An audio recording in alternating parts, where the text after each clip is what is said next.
Hello friends, welcome to pathway tutors. நம்ம இந்த வீடியோவில் என்ன பார்க்க போறோம்னா டைப்ஸ் ஆஃப் ஃபங்க்ஷனை பற்றி பார்க்க போகிறோம். ஆல்ரெடி ஃபங்க்ஷன்னா என்ன அப்படின்னு சொல்லிட்டு ஒரு டீட்டெயில்டாக எக்ஸ்பிளைன் பண்ணியிருக்கேன். அந்த வீடியோ போய் பார்க்கலன்னா ஐ பட்டனில் கொடுக்குறேன், போய் பாருங்க. ஓகேவா? சரி, டைப்ஸ் ஆஃப் ஃபங்க்ஷனில் மொதல் ஃபங்க்ஷன் என்னன்னா one one function. One one ஃபங்க்ஷன்னா என்ன? இப்போ ஒன் ஒன் ஃபங்க்ஷன்னா பேசிக்கான ஐடியா என்னன்னா different element maps to different image. அதுக்கான அர்த்தம் என்னன்னா, இப்போ ஏன்னு இருக்க செட்ட வந்து உங்களுக்கு டொமைன் சொல்லுவாங்க. பின்னு இருக்க செட்ட வந்து கோடொமைன் சொல்லுவாங்க. ஓகேவா?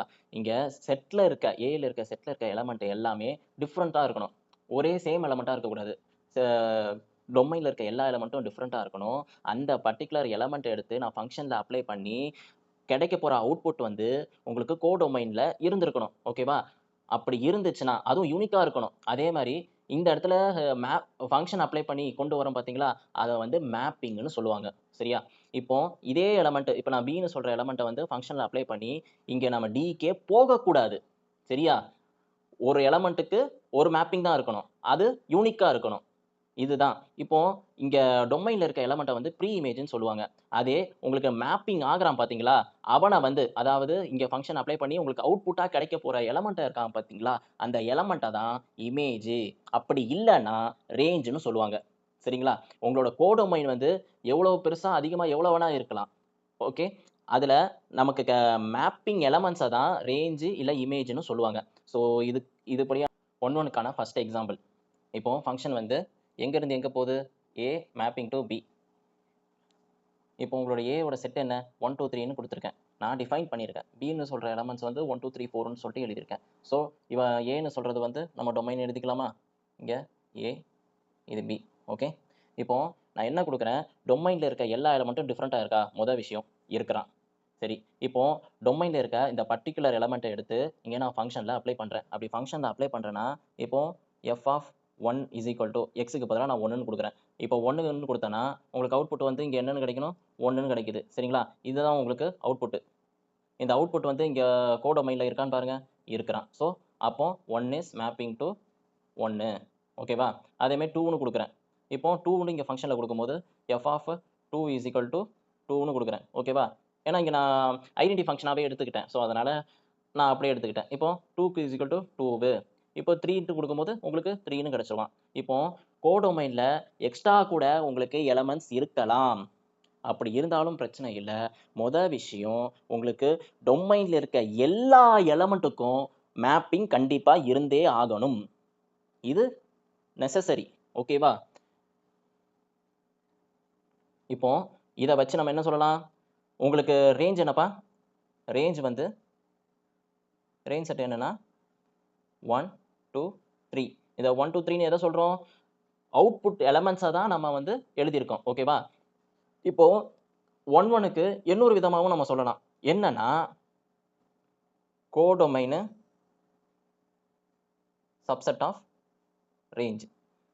இப்படி இருந்தாலும், அதாவது சப்செட்டா இருக்கலாம், இல்ல ஈக்குவலா கூட இருக்கலாம். இப்போ ரேஞ்சும் கோடொமைனும் சேமா இருக்கலாம், இல்ல அத விட கம்மியா கூட இருக்கலாம். அப்படி இருந்தாலும் இத 1, 1ன்னு சொல்லலாம். ஓகேவா? 1, 1ன்னு சொல்லலாம். 1, 1க்கான 2வது எக்ஸாம்பிள். இப்ப நான் என்ன எடுத்துருக்கேன்னா, ஏன்னு உள்ள செட் வந்து செட் ஆஃப் ஆல் நேச்சுரல் நம்பர்ன்னு எடுத்துக்கிட்டேன். ஓகேவா? அதே பின்னு உள்ள செட் வந்து ஹோல் நம்பராவே எடுத்துக்கிட்டேன். இப்போ function mapping from A to B. அதுக்கு முன்னாடி நீங்க பார்த்தது வரைக்கும் ரிலேஷன்ல ஏ இஸ் ரிலேட்டட் டு பி அப்படின்னு சொல்லி நீங்க எழுதிருப்பீங்க. ஆனா நாம இங்க பேச போறது எல்லாமே ஃபங்ஷன்ஸ். ஸோ ஃபங்ஷன்ஸ்னால நீங்க ஏ இஸ் மேப்பிங் டு பி அப்படின்னு தான் நீங்க சொல்லணும். சரிங்களா? அதாவது நீங்க பர்ட்டிகுலரா இங்க ஃபங்ஷன் குடுக்குறீங்க. அதாவது இதுதான் இந்த ஃபங்ஷன். போன வாட்டி நான் குடுக்குறது வந்து F of X is equal to எக்ஸ்னே குடுத்துட்டேன். ஸோ இந்த வாட்டி அதே குடுக்குறேன். இங்க இன்ஃபைனைட் நம்பர் ஆஃப் எலமெண்ட்ஸ் இருக்கனால so infinite number of elements நான் குடுக்குறேன். இப்போ ஒண்ணுக்கு ஒண்ணா அவனே மேப் ஆயிருப்பானா? அதாவது இங்க இன்புட் வந்து 1ன்னு குடுப்பேன். உனக்கு கிடைக்க போறதும் 1ன்னு கிடைக்க போகுது. ஸோ 1 ஈக்குவல் டூ 1ன்னு சொல்றேன். 1க்கு மேப் ஆயிருப்பான். 2க்கு 2 மேப் ஆயிருப்பான். 3க்கு 3 மேப் ஆயிருப்பான். அப்படியே போயிருப்பான். உங்களுக்கு எலமெண்ட்ஸ் வந்து அப்படியே போயிட்டே இருப்பான். அப்போ 0க்கு மேப்பிங் கிடையல. இல்ல. அதுல நமக்கு எந்த ஒரு பிரச்சனையும் கிடையாது. என்னன்னா, உங்களுக்கு டொமைன்ல இருக்க எல்லா எலமெண்ட்டுக்கும் ஓகேவா?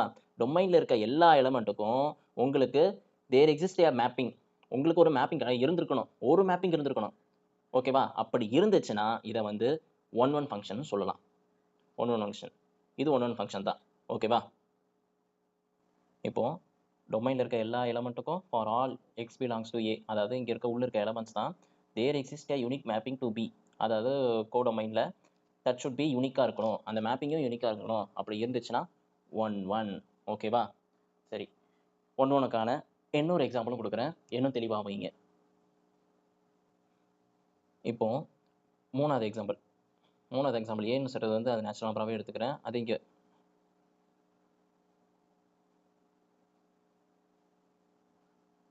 சரி, இந்த மூணாவது எக்ஸாம்பிளில் இன்னும் தெளிவு பண்ணிடலாம்.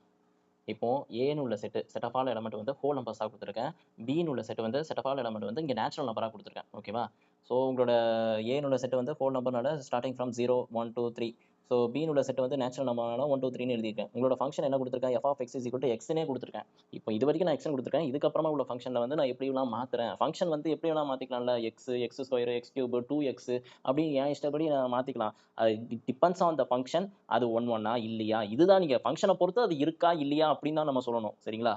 அதே மாதிரி உங்களோட பேசிக் கண்டிஷன், உங்களுக்கு ஏன்னு உள்ள செட்டில் வந்து வேற வேற எலமெண்ட் இருக்கானா, அதே மாதிரி உங்களுக்கு கிடைக்க போகிற எலமெண்ட்டும் அவுட்புட் எலமெண்ட்டும் வேற வேற இருக்கானா அப்படின்னு சொல்லிட்டு தான் சொல்லணும். ஓகேவா? இப்போ நான் ஒன்றுக்கு எஃப் ஆஃப் ஒன், இப்போ எஃப் ஆஃப் ஒன் இன்புட் வந்து நான் 1ன்னு கொடுக்குறேன்ப்பா. இன்புட் வந்து 1ன்னு கொடுத்தேன்னா உங்களுக்கு 1னே கிடச்சிருவான்.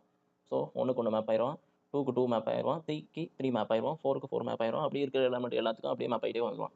ஆனால் 0க்கு மேப்பிங் இருக்கா? 0க்கு மேப்பிங் இங்கே இருக்கா? டொமைனில் இருக்க எல்லா எலமெண்ட்டுக்கும் உங்களுக்கு மேப்பிங் இருக்கணும். அப்படி இருந்து இங்கே கோடொமைனில் ஒரு output கிடைச்சிருக்கணும்.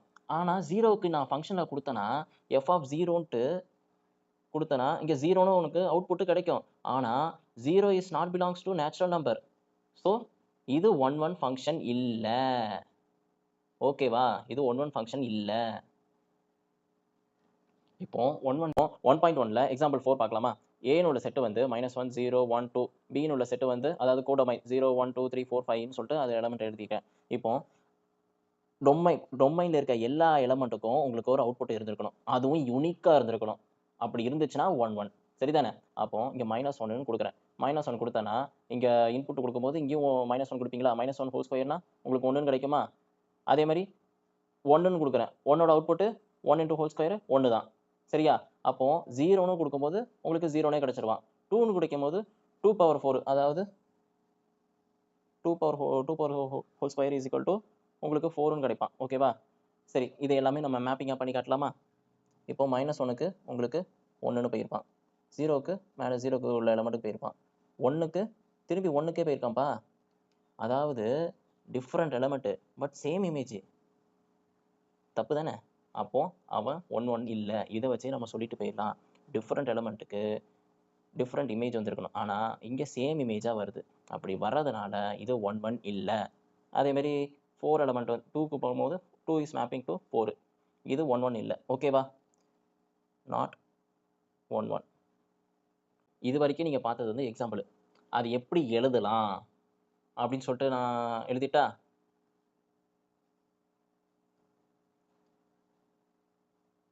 let x1 x2 belongs to a, x1 is not equal to x2, it implies f of x1 is not equal to f of x2. இது ஒன் ஆஃப் த கண்டிஷன். என்னன்னா உங்களுக்கு 1 1 சொல்றதுக்கு டொமைன்லேருந்து 2 எலமெண்ட் எடுத்துக்கிறேன். அந்த 2 எலமெண்ட்டும் வேற வேற எலமெண்ட்டு. கிடைக்க போகிற இமேஜ், அதாவது இங்கே எஃப் ஆஃப் x1 அப்படின்னு சொல்கிறது வந்து நம்ம ஃபங்க்ஷனில் போடுவோம் பார்த்தீங்களா, இதை இமேஜ்னு சொல்லுவாங்க. அந்த கிடைக்க போகிற இமேஜ் எலமெண்ட்டோட வேல்யூவும் இந்த வேல்யூவும் சேமாக இல்லை. அப்படி இருந்துச்சுன்னா இதை வந்து 1 1 அப்படின்னு சொல்லுவாங்க. ஓகேவா? இப்போ இதுக்கு இன்னொரு நெகேஷன் ஸ்டேட்மெண்ட்னு சொல்லுவாங்க. நெகேஷன்னா அதுக்கு அப்படியே ஆப்போசிட் மாதிரி. எப்படி? உங்களுக்கு இமேஜ் ரெண்டும் சேமாக இருக்குது, x1 equal to F of x2ன்னு 2 இமேஜும் சேமாக இருக்குது. அப்போது அதோட எலமெண்ட்ஸ் என்னவா இருக்கும்? அதுவும் சேமாக இருக்கும் அப்படின்னு சொல்லிட்டு இப்படி இருக்கிறத அதை ஆப்போசிட்டில் பார்க்குறீங்க. விஷயம் அவ்வளோதான். அது இங்கே எப்படின்னா let x1 and x2 belongs to A set. இது நடந்துச்சுன்னா இது நடக்கும் அப்படின்னு சொல்லிட்டு பேசுவாங்க. அப்படி அது சொல்கிறாங்கன்னா இது இங்கே கிடைக்க போகிற எலமெண்ட் இங்கே 1 1ன்னு கொடுக்குறேன்னா, ஓகேவா? அதாவது உங்களுக்கு அவுட்புட் வந்து 1 1ன்னு கொடுக்குறேன். ஓகேவா? 1 1. இப்போ இன்புட் என்னவா இருக்குன்னா, இன்புட் ஏதோ ஒரு எலமெண்ட் வந்து 2 2 அப்படின்னு இருந்திருக்கலாம். உங்களுக்கு இமேஜ் ரெண்டும் சேமாக இருக்குது ஓகேவா? அப்படி சேமாக இருந்துச்சுன்னா அதோட எலமெண்ட்டும் சேமாக இருக்கும். அப்போ நம்ம செட்டை பொறுத்த வரைக்கும் செட்டில் இருக்க எலமெண்ட் 2, 2, 1 அப்படின்னு எழுதுனா அதை நம்ம ரிப்பீட்டடாக எழுத மாட்டோம். 2, 1 தான் எழுதுவோம். சரிங்களா? அப்போ இங்க அத தான் சொல்ல வருவாங்க. இப்ப இது 2 1, 1னா இது ஒரு செட் தானப்பா. அப்ப நம்ம என்னவா கன்சிடர் பண்ணுவோம்? 1ஆ கன்சிடர் பண்ணுவோம். இத வந்து 2ன்னு கன்சிடர் பண்ணுவோம். ஸோ இந்த மாரியும் சொல்றாங்க. ஓகேவா? ரொம்ப பேசிக்கான ஒன் ஃபங்ஷன்னா இதுதான் அப்படின்னு சொல்லிட்டு சொல்லியிருக்கேன். இப்போ அதே மெனி ஒன் ஃபங்ஷன்னா என்னன்னு பார்க்கலாமா? இப்போ மெனி ஒன் ஃபங்ஷன்னா ரொம்ப யோசிக்க வேண்டாம். ஒன் இல்லாத ஃபங்ஷன் எல்லாமே மெனி ஒன் ஃபங்ஷன் தான். லைக் எந்த மாரினா, இப்ப நான் -1, 1, 0 அப்படின்னு குடுக்குறேன். இது வந்து ஏன்னு உள்ள செட்டு. இது பின்னு உள்ள செட்டு வந்து 1, 2, 1, 0, 2 அப்படின்னு நான் எடுத்துக்கிறேன். ஓகேங்களா? இப்போ டொமைன்ல இருக்க எலிமெண்ட் நான் ஃபங்ஷன் என்னவா குடுக்குறேன்? f of x is equal to function வந்து x ஸ்கொயர்ன்னு எடுத்துக்கிறேன். அப்படி குடுத்தேன்னா உங்களுக்கு என்ன வரும்? -1 ஸ்கொயர் பண்ணா உங்களுக்கு வந்து 1ன்னு கிடைப்பானா? அதே மாரி 1 ஸ்கொயர் பண்ணாலும் உங்களுக்கு 1ன்னு கிடைப்பான். 0 ஸ்கொயர் பண்ணா 0 கிடைச்சிருவான். அதாவது டிஃபரெண்ட் எலிமெண்ட்டுக்கு சேம் இமேஜ் வருது. அப்படி வந்துச்சுன்னா மெனி ஒன் ஃபங்ஷன். அவ்வளோதான். முடிஞ்சு போச்சு. இப்போ ஆன்டூ ஃபங்ஷன்னா என்ன? ஆன்டூ ஃபங்ஷன் சரி. இப்போ ஆன்டூ ஃபங்ஷன்னா என்ன அப்படின்னு பார்க்கலாமா? ஆன்டூ ஃபங்ஷனை சப்ஜெக்டிவ் அப்படின்னு கூட சொல்லுவாங்க. அதே மாதிரி ஒன் ஃபங்ஷனை இன்ஜெக்டிவ்னு கூட சொல்லுவாங்க. இன்ஜெக்டிவ் ஃபங்ஷன் கூட சொல்லுவாங்க. ஓகேவா? இப்போ ஆன்டூ ஃபங்ஷன்னா என்ன? ஃபார் ஆல் ஒய், அதாவது கோடொமைன் இருக்கு பார்த்தீங்களா? கோடொமைனில் இருக்க எல்லா எலமெண்ட்டுக்கும் there exist a mapping in X. அதாவது டொமைனில் உங்களுக்கு ப்ரீ இமேஜ் இருந்திருக்கணும். கண்டிப்பாக இருந்திருக்கணும். கோடொமைனில் இருக்க எல்லா எலமெண்ட்டுக்கும் உங்களுக்கு ப்ரீ இமேஜ் இருந்துச்சுன்னா அது பேர் ஆன்டூ ஃபங்க்ஷன். அதுதான் இங்கே சொல்லியிருப்பாங்க. For all y belongs to capital y such that and element x in x, ஒரு எலமெண்ட் எக்ஸிஸ்ட் ஆகிருக்கணும். என்னன்னா such that f of X is equal to y. அதாவது இங்கேருந்து ஒரு மேப்பிங் கொடுத்துருக்கணும். F of X is equal to இங்கே நம்ம இங்கே மேப்பிங் கொடுத்துருப்போம்ல, இங்கேருந்து இப்படி கொடுத்துருப்போம். அதே தான் இங்கே கோடொமைனில் இருக்க எல்லா எலமெண்ட்டுக்கும் உங்களுக்கு எக்ஸில் ப்ரீ இமேஜ் இருந்திருக்கணும். அப்படி இருந்துச்சுன்னா இதை வந்து ஆன்டூ ஃபங்க்ஷன் சொல்லுவாங்க. ஸோ இது ரிலேட்டடாக உட்காந்து நம்ம எக்ஸாம்பிள் பார்க்கலாம். இப்போ இதை வந்து எப்படி சொல்லுவாங்கன்னா range is equal to codomain. அதாவது உங்களுக்கு மேப்பிங் ஆகிற எலமெண்ட்டும் ரேஞ்ச் எலமெண்ட்டும் கோடொமைனில் இருக்க எல்லா எலமெண்ட்டும் ரேஞ்சும் சேமாக இருக்கணும். அப்படி இருந்தாலும் இது ஆன்டூ ஃபங்க்ஷன் சொல்லுவாங்க. ஸோ இதுக்கு ரிலேட்டடான எக்ஸாம்பிள்ஸை வாங்க பார்க்கலாம். இப்போ எக்ஸாம்பிள் 1 என்ன ஃபங்க்ஷன் கொடுத்துருக்கேன்? எக்ஸ்லேருந்து ஒய்க்கு போகிற மாதிரி ஒரு ஃபங்க்ஷன் கொடுத்துருக்கேன். அந்த ஃபங்க்ஷன் வந்து ஆன்டூ வருவானா மாட்டானான்னு பார்க்கலாமா? இப்போ கோடொமைனில் இருக்க எல்லா எலமெண்ட்டுக்கும் ப்ரீ இமேஜ் இருக்கான்னு பாருங்க. அங்கே தேர் எக்ஸிஸ்ட் ஆன் எலமெண்ட் தான் கொடுத்துருந்தேன், ஏன் எலமெண்ட்டுன்னு கொடுக்கல. ஸோ அதனால் உங்களை கோடொமைன்லேருந்து உங்களுக்கு எத்தனை வேணால் ப்ரீ இமேஜ் வந்திருக்கலாம், அதாவது மேப்பிங் ஆகிருக்கலாம். அதனால் 2 எலமெண்ட் நான் மேப்பிங் ஆகிற மாதிரி காமிச்சிருக்கேன். சரிங்களா? அதே மாதிரி எஃப்க்கு மேப்பிங் ஆகிருக்கு, ஜிக்கு மேப்பிங் ஆகிருக்கு. இன்கேஸ் உங்களுக்கு ஜின்னு ஒரு எலமெண்ட்டுக்கு இங்கே மேப்பிங் ஆகலை அப்படின்னா கோடொமைனில் இருக்க முதல் டெஃபினிஷனை வச்சு வாங்க. கோடொமைனில் இருக்க எல்லா எலமெண்ட்டுக்கும் உங்களுக்கு மேப்பிங் இருந்துச்சுன்னா அப்போ அதை வந்து என்ன சொல்லுவோம்? ஆன்டூன்னு சொல்லுவோம். அதே ஜின்னு ஒரு எலமெண்ட்டுக்கு இங்கே மேப்பிங்கே இல்லை அப்படின்னா அதை ஆன்டூ இல்லை அப்படின்னு சொல்லலாம். பைஜெக்டிவ் ஃபங்க்ஷன்னா என்னன்னா அந்த ஒன் அண்டு ஆன்டூ இந்த 2 ஃபங்க்ஷனையும் சாட்டிஸ்ஃபை பண்ணானா அவனை நம்ம பைஜெக்டிவ் ஃபங்க்ஷன் சொல்லுவோம். சரியா? ஸோ இதுக்கு ரிலேட்டடான எக்ஸாம்பிள் என்னென்னா, மொதல் விஷயம் நான் இங்கே ஒரு ஃபங்க்ஷன் கொடுக்குறேன், F is equal to A to பின்ற ஒரு ஃபங்க்ஷன் கொடுக்குறேன். ஏ பி ஃபங்க்ஷன் எஃப்னு கொடுக்குறேன். இப்போது மொதல் எலமெண்ட் வந்து ஏபிசி, அதேமாரி டின்னு எடுத்துக்கிறேன். Okay, EF GH. இப்போது டொமைனும் கோடொமைனும் பைஜெக்டிவை பொறுத்த வரைக்கும் டொமைனும் கோடொமைனும் உங்களுக்கு அதோட டைமென்ஷன், அதாவது கார்டினாலிட்டி வந்து சேமாக இருக்கணும். கார்டினாலிட்டி ஆஃப் ஏ வந்து இங்கே 4, அதே மாதிரி cardinality of B is equal to அதுவும் 4 தான். அதாவது சேமாக இருக்கணும், கார்டினாலிட்டி சேமாக இருக்கணும். முதல் விஷயம் பைஜெக்டிவ்னாலே கார்டினாலிட்டி சேமாக இருக்கணும். ஓகேவா? அதோட உங்களுக்கு ஃபங்க்ஷன் மேப் ஆகுறது வந்து முதல்ல 1 இருக்கணும் அண்ட் ஆல்சோ ஆன்டூவாக இருக்கணும். முதல்ல 1 இருக்கான்னு செக் பண்ணி பார்க்கலாம். 1 பொறுத்த வரைக்கும் நான் ஒரு பேசிக்காக ஒரு மேப்பிங் கொடுக்குறேன். அந்த மேப்பிங் 1 வரானான்னு பாருங்கள். இப்போ 1 என்ன? டிஃப்ரெண்ட் எலமெண்ட்டுக்கு டிஃப்ரெண்ட் இமேஜ் இருக்கணும், அதுவும் யூனிக்காக இருக்கணும். எக்ஸிஸ்டிங் யூனிக் மேப்பிங் அப்படி இருக்கான்னு பாருங்க. ஏக்கு ஜி இருக்கு, பிக்கு இ இருக்கு, சிக்கு எஃப் இருக்கு, டிக்கு ஹெச் இருக்கு. ஸோ ஆப்வியஸ்லி இது வந்து ஒன் ஃபங்க்ஷனை சாட்டிஸ்ஃபை பண்ணுவான். And also onto satisfy பண்ணுறானா பார்த்தோன்னா உங்களுக்கு கோடொமைனில் இருக்க எல்லா எலமெண்ட்டுக்கும் உங்களுக்கு ப்ரீ இமேஜ் இருக்கு.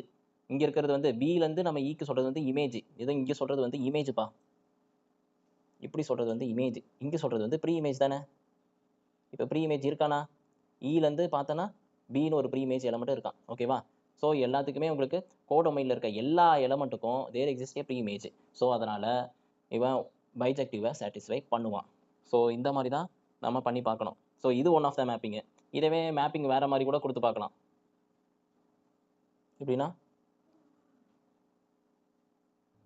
எப்படின்னா ஸ்ட்ரெயிட் டு ஸ்ட்ரெயிட்டு கூட கொடுத்துக்கலாம், இப்படி கூட கொடுத்துக்கோங்க. இப்போ இது ஒன் சாட்டிஸ்ஃபை பண்ணுவானான்னு பாருங்கள். இந்த மாதிரி உள்ள மேப்பிங்க்கு டிஃப்ரெண்ட் எலமெண்ட்டுக்கு டிஃப்ரெண்ட் இமேஜ் இருக்குது. ஓகே, ஒன் சாட்டிஸ்ஃபை பண்ணுறான். சாட்டிஸ்ஃபை பண்ணுறான். ஆன் டு சாட்டிஸ்ஃபை பண்ணுறானா? கோடொமைனில் இருக்க எல்லா எலமெண்ட்டும் உங்களுக்கு ப்ரீ இமேஜ் இங்கே இருக்கானா? இருக்கிறான். எஃப்க்கு ப்ரீ இமேஜ் பிஏ, ஜிக்கு ப்ரீ இமேஜ் சிஏ, ஹெச்சுக்கு pre image D A. So onto satisfy பண்ணுறான். ஸோ அதனால் இவனை வந்து பைஜெக்டிவ்னு சொல்லலாம். ஓகேவா?